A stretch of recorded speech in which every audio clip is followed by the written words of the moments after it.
Hey guys, Mark here, and so too is the release date of the new iPhone 11, 11 Pro, and 11 Pro Max. As you can clearly see, I got the black one. I didn't want the black one.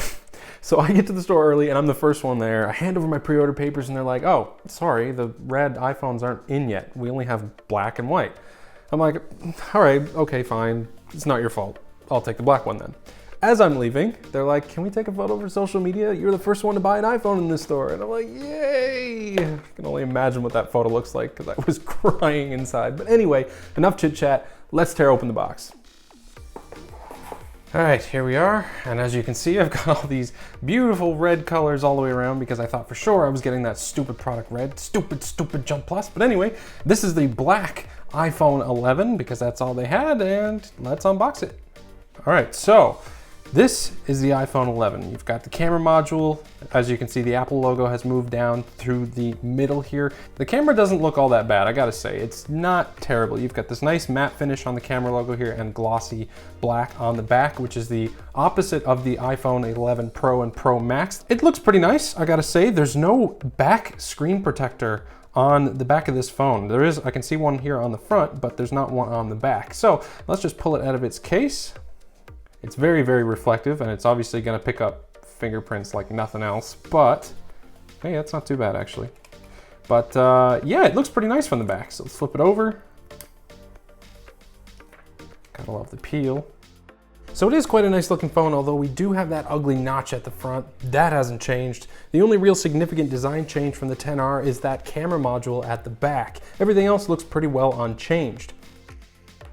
Let's put it aside for now and take a look at what else is inside the box.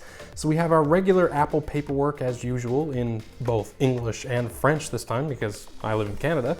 There's a SIM ejector tool too, some more information, and some old boring white Apple stickers.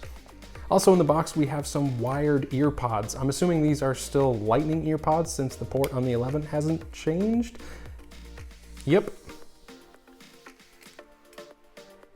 We've got a standard white Lightning cable for charging here, and the horribly awful, no good 5-watt Apple charger that I'll be tossing immediately in favor of something faster. So that's the unboxing. Let's take a closer look at the phone. Though I did want the product red version, I still really do like this phone in black, although it's more or less the exact same color as the space gray iPhone 10, just with a matte aluminum frame instead of a glossy stainless steel one. As I mentioned, the Apple logo has moved to the center of the phone and they've gotten rid of the iPhone text altogether. Many of us expected the movement of the Apple logo to mean that they implemented some sort of reverse wireless charging, but that leak turned out to be a bit of a dud. The camera module does jut out from the phone, but I don't hate it. I'm not sure if it's because we're so used to seeing it now or that it's just nicer in person than I expected, but I'm indifferent at this point.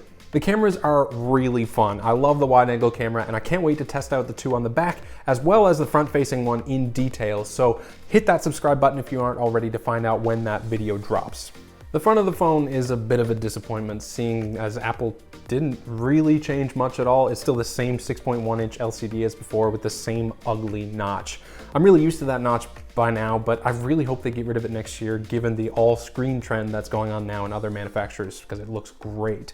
The display is fine, it's sub 1080p, but the colors and contrast are decent. Nothing really to complain about in real-world use. We also finally get dark mode with iOS 13, which is cool, and the audio from the front and bottom firing speakers has been improved pretty significantly. There's a lot of stuff I'd like to talk about with regards to this phone, but I want to use it for a while first before I give you an honest and full review. So hang on just a bit for that one. But like I said before, the first thing I'll be doing is a detailed camera test, which will be coming in, I'd say about a day or two. So stay tuned for that. If you like this video, please hit that like button and subscribe to support my channel. And as always, have a great day.